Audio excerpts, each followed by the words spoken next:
नमस्कार दोस्तों, स्वागत है आप सभी का हमारे अपने यूट्यूब चैनल टीचिंग सफलता पर। आज मैं आपके लिए सीटीपी का मॉडल पेपर लेके आई हूँ, जिसमें आपको 30 क्वेश्चन मिलेंगे। फ्रेंड्स, अगर आप सीटेट या टेट या कोई अन्य परीक्षा की तैयारी कर रहे हैं, जिसमें सीडीपी आती है, तो उस दृष्टि से ये बहुत ही महत्वपूर्ण प्रश्न मैं लेकर आई हूँ। फ्रेंड्स, अगर आप सीटेट की परीक्षा पहली बार देने जा रहे हैं, इन प्रश्नों को देखकर आपको अनुभव हो जाएगा कि किस तरह से पेपर आता है। सीटेट या टेट संबंधित अगर आपके मन में कोई डाउट है, तो आप हमें कमेंट कर सकते हैं। फ्रेंड्स, अगर आपने हमारे अभी तक चैनल को सब्सक्राइब नहीं किया है, तो हमारे चैनल को सब्सक्राइब कर लीजिए। तो चलिए शुरुआत करते हैं। देखते हैं कि हमारा पहला प्रश्न क्या है। हमारा पहला प्रश्न है, विकास होता है। विकास क्या होता है? क्या विकास सतत प्रक्रिया है या विकास असतत प्रक्रिया है या विकास केवल बचपन में शुरू होता है या विकास स्थिर है? तो जो हमारा पहला प्रश्न है कि विकास क्या होता है, तो विकास एक सतत प्रक्रिया होती है जो हमेशा चलती रहती है, यानी कि निरंतर, लगातार। फ्रेंड्स, जो विकास है यह गर्भावस्था से शुरू होता है और जीवन प्रयत्न चलता रहता है। विकास बहुआयामी होता है। विकास निरंतर चलने वाली प्रक्रिया होती है और विकास एक समान नहीं होता है। ये हर एक बच्चे में या व्यक्ति में विकास अलग अलग होता है।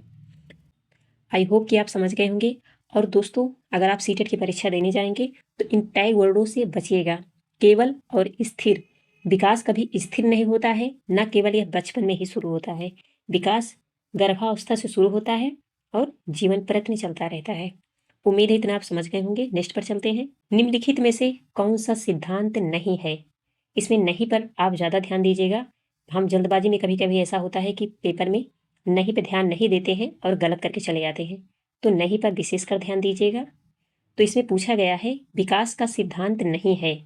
क्या विकास अनुमानित है या विकास आजीवन है या विकास सबके लिए समान है या विकास केवल वंशानुक्रम व पर्यावरण से प्रभावित है? तो फिर जो विकास है, विकास सबके लिए समान है, यही गलत है यहाँ पर, क्योंकि समान नहीं है। हर व्यक्ति में विकास अलग अलग होता है, तो इसलिए यहाँ पे ये गलत हो गया है। चलिए दोस्तों, अगला सवाल देखते हैं। हमारा जो अगला सवाल है, करके सीखना सिद्धांत किसका है? क्या जॉन डीवी का है? यहाँ पे जॉन डीवी होगा, जॉन डीवी, या फिर स्किनर का है या पियाजे का है या बंडूरा का है? तो जो हमारा सही उत्तर हो जाएगा जॉन डीवी। ठीक है। स्किनर का सिद्धांत कौन सा है? तो इन्होंने क्रिया प्रसूत का सिद्धांत दिया है, क्रिया प्रसूत। ठीक है दोस्तों। और इन्होंने चूहे पर अपना प्रयोग किया है, चूहे पर, स्किनर। और पियाजे ने कुल 4 प्रकार की अवस्थाएं बताई हैं। एक है संवेदी, और दूसरी है पूर्व संक्रियात्मक अवस्था, फिर मूर्त संक्रियात्मक अवस्था, चौथी है अमूर्त। ठीक है दोस्तों। और ये बंडूरा, ये सामाजिक संज्ञानात्मक से संबंधित है, सामाजिक संज्ञानात्मक से, यहाँ पे संज्ञानात्मक, सामाजिक संज्ञानात्मक से संबंधित है। फिर उसके बाद आते हैं कि प्रश्न पूछा गया है, निकटतम विकास क्षेत्र यानी कि जेपीडी का संबंध है किससे है? जेपीडी का मतलब होता है समीपस्थ विकास का क्षेत्र, जिसे जोन प्रॉक्सिमल प्रेस,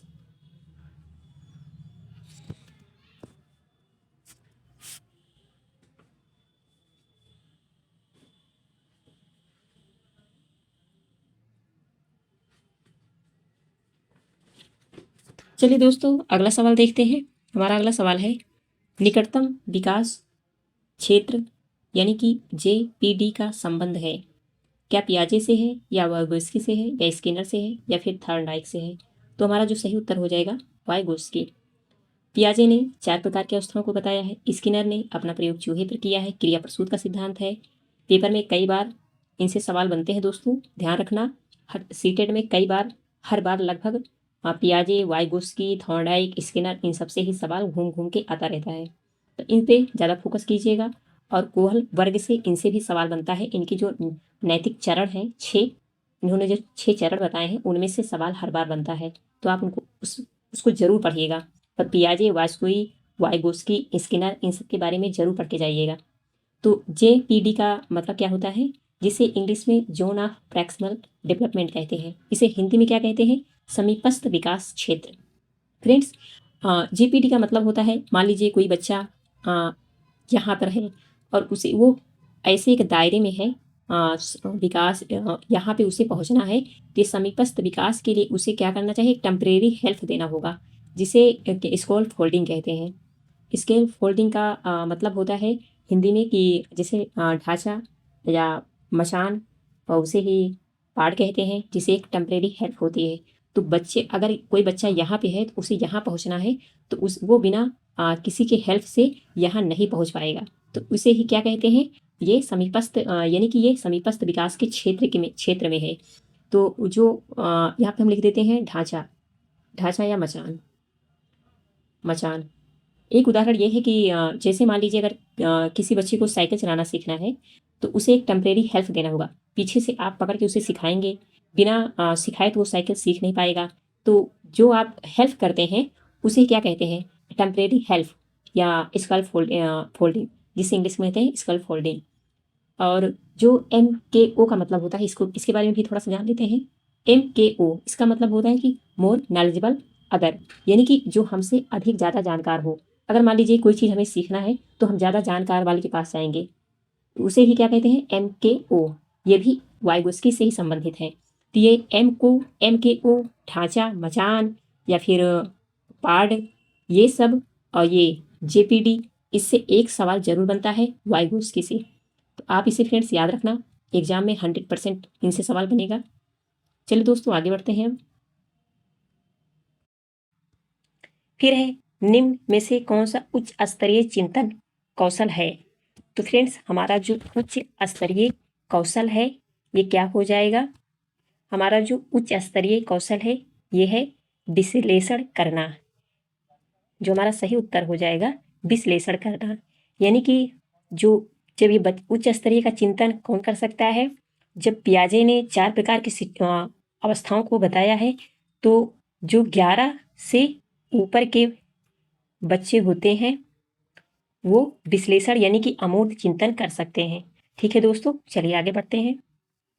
जो 11 से ऊपर वाले बच्चे होते हैं उनकी सोच बहुत ज़्यादा विकसित हो जाती है, वो अमूर्त चिंतन करने लगते हैं, वो विश्लेषण करने लगते हैं, और वो ऊपर ये बढ़ के सोच सकते हैं।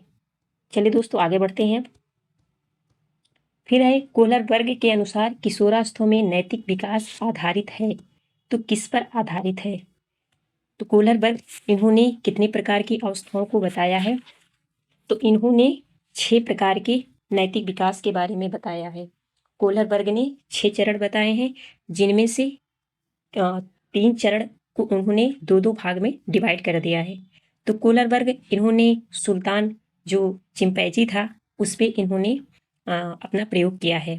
कोहलर वर्ग को और क्या कहते हैं, ये नैतिक सिद्धांत से भी संबंधित है, क्योंकि इन्होंने बच्चों पर भी अपना प्रयोग किया था। तो चलिए दोस्तों सही आंसर जानते हैं कि कोहलर वर्ग के अनुसार किशोरावस्था में नैतिक विकास आधारित है, तो सामाजिक नैतिक सिद्धांत से हमारा जो सही उत्तर हो जाएगा सामाजिक नैतिक सिद्धांत। चलिए आगे बढ़ते हैं अब। फिर है, ऑपरेट अनुबंधन में व्यवहार बनता है, कैसे बनता है, क्या संघ के द्वारा या प्रबलन के द्वारा या स्मृति के द्वारा या अंतर्दृष्टि के द्वारा।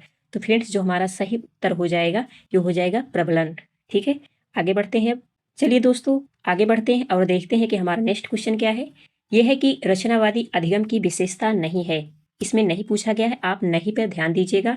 एग्जाम में कई बार ये गलत हो जाता है कि हम नहीं पर ध्यान नहीं देते हैं। इसमें पूछा गया है कि रचनावादी अधिगम की विशेषता नहीं है, क्या सक्रिय भागीदारी या फिर ज्ञान का निर्माण या शिक्षक केंद्रित या फिर सहयोगात्मक अधिगम। तो जो हमारा सही उत्तर हो जाएगा वो हो जाएगा शिक्षक केंद्रित। रचना, कोई बच्चा शिक्षक के माध्यम से उतना अपने रचना को या ज्ञान का निर्माण नहीं कर सकता है, जितना बच्चा आपस में बातचीत करके अपने ज्ञान का विस्तार करता है, उतना वह शिक्षक केंद्रित ना होकर बाल केंद्रित होती है शिक्षा। सक्रिय भागीदारी, जिसमें बच्चा सक्रिय यानी कि अपने प्रदर्शन का वो बच्चों के साथ खेल कूद कर ज्ञान का निर्माण करता है, उतना वह शिक्षक के साथ नहीं करता है, क्योंकि शिक्षक के साथ वह डरा हुआ रहता है। तो शिक्षक को चाहिए कि बच्चे के साथ दंड का व्यवहार न करके मित्रता का व्यवहार करे, जिससे बच्चे सीखने में संकोच न करे। चलिए नेक्स्ट पर चलते हैं। फिर है किशोरावस्था को कहा जाता है, क्या कहा जाता है किशोरावस्था को? क्या आंधी और तूफान की अवस्था कहा जाता है, या शांति की अवस्था कहा जाता है, या अज्ञाकारिता की अवस्था कहा जाता है, या फिर स्वर्ण युग कहा जाता है? तो किशोरावस्था को आंधी या तूफान की काल अवस्था कहा जाता है। किशोरावस्था को आंधी और तूफान की अवस्था भी कहा जाता है। किसने कहा था? स्टेनल हॉल ने कहा था। किसने कहा था? स्टेनल स्टेनल हॉल ने स्टेनल हॉल ने आंधी और तनाव या तूफान का काल कहा है। चलिए आगे बढ़ते हैं। किस प्रकार की प्रेरणा दीर्घकालीन होती है? क्या वह है, या फिर आंतरिक, या फिर भय आधारित, या पुरस्कार आधारित? आंतरिक प्रेरणा, या फिर बाह्य, या फिर भय आधारित, या पुरस्कार आधारित? तो जो प्रेरणा दीर्घकालिक होती है वो होती है आंतरिक। जब बच्चा खुद प्रेरणा अंदर से किसी चीज को प्रेरित होगा करने को, तभी वह कर पाएगा। बाहरी रूप से उसे कितना भी आप प्रेरित करेंगे, अगर किसी काम को करना नहीं चाहेगा तो कभी नहीं कर सकता वो। तो इसलिए किसी काम को करने के लिए बच्चा खुद जब तक आंतरिक रूप से तैयार नहीं होगा, इसे ही आंतरिक प्रेरणा कहते हैं। ये आंतरिक प्रेरणा जो होती है ये दीर्घकालीन होती है, यानी कि जल्दी से खत्म ना होने वाली क्रिया है, ये हमेशा के लिए बनी रहती है। इसे ही आंतरिक प्रेरणा दीर्घकालीन अवस्था कहते हैं। चलिए आगे बढ़ते हैं। अंतर्दृष्टि अधिगम सिद्धांत किसने दिया है? क्या कोहलर ने दिया है, या थॉर्नडाइक ने दिया है, या फिर स्किनर ने दिया है, या पावलोव ने दिया है? फ्रेंड्स, हम आपको बता चुके हैं जो कोहलर हैं इन्होंने सुल्तान चिंपैंजी पर इन्होंने अपना प्रयोग किया केले के माध्यम से, और थॉर्नडाइक ने बिल्ली पर प्रयोग किया है, स्किनर ने चूहे पर, पावलोव ने कुत्ते पर अपना प्रयोग किया है। और ये पावलोव इन्होंने कुत्ते को लार के माध्यम से जब कुत्ता लार टपकाता था तो उस पर इन्होंने शोध किया है। 11 का सही आंसर हो जाएगा ए। तो जो अंतर्दृष्टि अधिगम होता है यह सिद्धांत किसने दिया है? कोहलर ने। चलिए आगे बढ़ते हैं। बच्चे का पहला विद्यालय कौन सा है? क्या विद्यालय होता है, या फिर परिवार होता है, या समाज होता है, या सहपाठी समूह होता है? तो विद्यालय, बच्चे का जो पहला विद्यालय होता है वो होता है परिवार। ठीक है दोस्तों, क्योंकि जब बच्चा जन्म लेता है तो सबसे पहले माँ ही सबसे बड़ी गुरु शिक्षक वही होते हैं जो बच्चे को शिक्षा देते हैं। तो सबसे पहले बच्चा जो सीखता है अपने परिवार में रह के ही सीखता है। ठीक है दोस्तों, आगे बढ़ते हैं। हमारा नेक्स्ट क्वेश्चन है ये कि गठनात्मक मूल्यांकन का ध्यान केंद्रित है। गठनात्मक मूल्यांकन का ध्यान केंद्रित है क्या छात्रों की रैंकिंग पर, या निरंतर प्रतिपुष्टि पर, या वार्षिक परीक्षा पर, या चयन पर? तो हमारा जो सही उत्तर हो जाएगा ये हो जाएगा निरंतर प्रतिपुष्टि पर। ठीक है दोस्तों, आगे देखते हैं। फिर है समावेशी शिक्षा मुख्य रूप से किस पर बल देती है? अलग विद्यालय, या समान अवसर, या फिर केवल दिव्यांगों के लिए, या विशिष्ट वर्गों के लिए? तो समावेशी शिक्षा होती क्या है?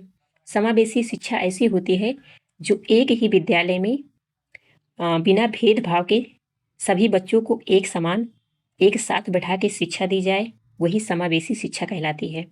तो जो अलग विद्यालय है ये नेगेटिव है, और इसमें जो केवल दिव्यांगों के लिए, तो केवल ये भी टैग वर्ड है, और विशिष्ट वर्गों के लिए तो ये भी नेगेटिव वर्ड है। तो इसमें जो सही उत्तर हो जाएगा समान अवसर। चलिए आगे बढ़ते हैं। इसमें है उच्च आईक्यू लेवल कम बुद्धि वाला बच्चा हो सकता है। क्या प्रतिभाशाली हो सकता है? जो कम उपलब्धि वाला बच्चा हो सकता है, क्या वो प्रतिभाशाली बच्चा हो सकता है, या फिर रचनात्मक, या कम उपलब्धि वाला, या फिर धीमी गति से सीखने वाला? तो जो हमारा सही उत्तर हो जाएगा इसमें हो जाएगा कम उपलब्धि वाला। ठीक है दोस्तों, आगे देखते हैं। प्ले वे पद्धति किसने दी है? क्या फ्रोबेल ने दिया है, या मॉन्टेसरी ने दिया है, या फिर रूस ने दिया है, रूसो ने, या फिर जॉन डेवी ने? प्ले वे पद्धति, जो ये पद्धति है किसने दिया है? फ्रोबेल ने। मॉन्टेसरी पद्धति ने क्या दिया है? Madam Maria Montessori. इन्होंने बाल केंद्रित शिक्षा पर जोर दिया है मॉन्टेसरी ने। ठीक है दोस्तों, आगे बढ़ते हैं।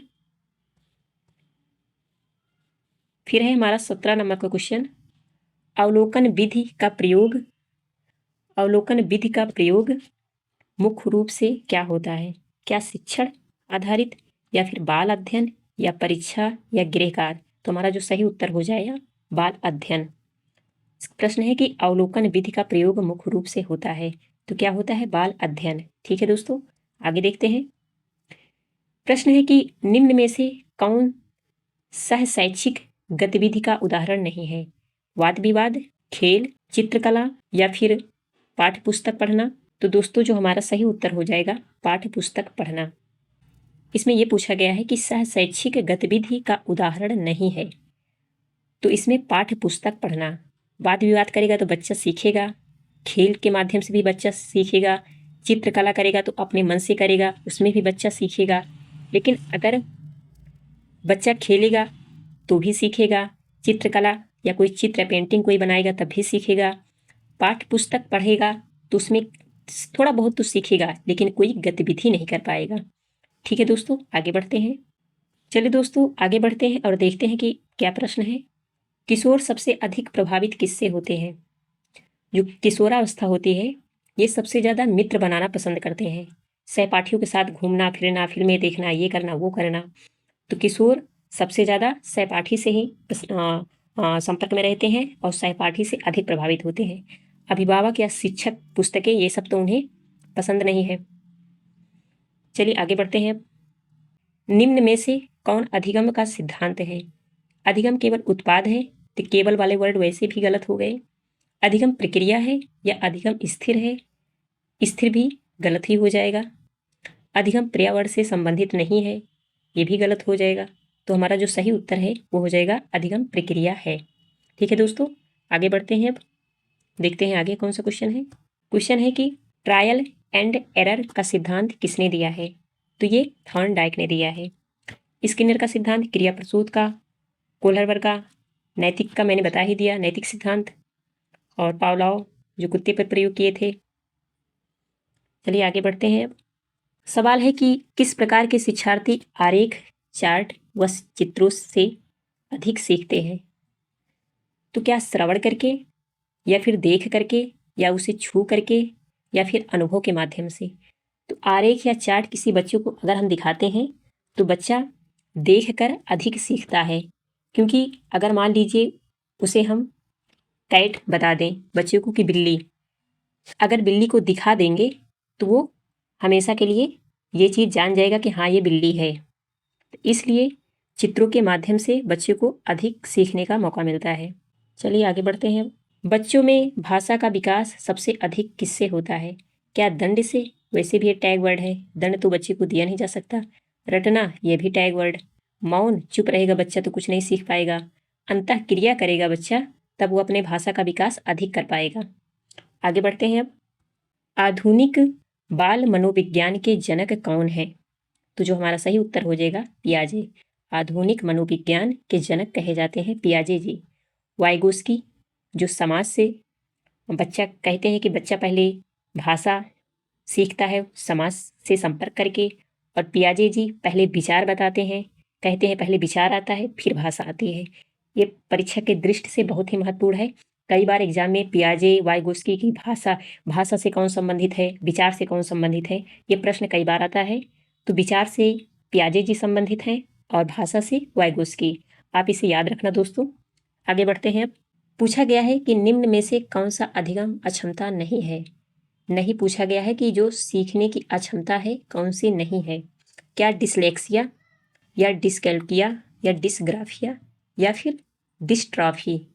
तो दोस्तों जो डिसलेक्सिया है ये पढ़ने से संबंधित है, डिसकैल्कुलिया या कैलकुलेट यानी गणना से संबंधित है, डिसग्राफिया जो लिखने से संबंधित है, और ये जो संबंधित है डिस्ट्रॉफी ये कुपोषण से संबंधित है। तो हमारा नहीं पूछा है इसमें कि सीखने में अक्षमता नहीं है, तो नहीं यही है, क्योंकि सीखने से ये कोई संबंधित है नहीं। चलिए आगे देखते हैं। हमारा अगला सवाल है, शिक्षा मनोविज्ञान मुख्य रूप से अध्ययन करता है किसका? क्या शिक्षण अधिगम में मानव व्यवहार का, या फिर मानव रचना का, या फिर इतिहास का, या फिर कानून का? शिक्षा मनोविज्ञान मुख्य रूप से अध्ययन करता है शिक्षण अधिगम में मानव के व्यवहार का। ठीक है दोस्तों, आगे देखते हैं। पुनर्प्रशिक्षण का उद्देश्य क्या है? इसमें उद्देश्य पूछा गया है, क्या प्रतिभाशाली बच्चे या फिर औसत छात्र या धीमी गति से सीखने वाले छात्र या सभी छात्र? तो हमारा सही उत्तर हो जाएगा स्लो लर्नर्स, धीमी गति वाले छात्र। 28 पे चलते हैं। 28 देखते हैं। 28 से कौन सा भावात्मक क्षेत्र का उद्देश्य है? क्या गणना करना, विश्लेषण करना या मूल विकसित करना या फिर याद करना? ये टैग वर्ड है, ये पेपर में देखते ही कट। तो क्या है प्रश्न हमारा? कौन सा भावात्मक क्षेत्र का उद्देश्य है? तो हमारा जो उद्देश्य है क्या है? मूल विकसित करना। हमारा सही उत्तर हो जाएगा मूल विकसित करना।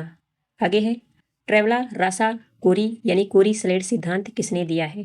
तो हमारा जो सही उत्तर हो जाएगा दोस्तों वो हो जाएगा ब्लॉक ने। ठीक है, आगे देखते हैं। फिर विभिन्न विभिन्नताओं में सबसे अधिक कौन प्रभावित होता है? समान पर्यावरण या फिर वंशानुगत पर्यावरण या शिक्षक की विधि या समान पाठ्यक्रम? तो जो हमारा सही उत्तर हो जाएगा वंशानुक्रम व पर्यावरण। दोस्तों अगर वीडियो अच्छा लगा हो तो चैनल को लाइक एंड सब्सक्राइब जरूर कीजिएगा। हम ऐसे ही आपके लिए मोस्ट इंपॉर्टेंट प्रश्न लेकर आते रहेंगे फ्रेंड्स। अगर आप सीटेट की तैयारी कर रहे हैं तो इन प्रश्नों को आप जरूर देखिएगा, बहुत ही महत्वपूर्ण है, जो एग्जाम में हर बार पूछा जाता है। दोस्तों चैनल को जरूर सब्सक्राइब कीजिएगा और अपने कमेंट भी नीचे लिखिएगा। धन्यवाद, मिलते हैं नेक्स्ट वीडियो में।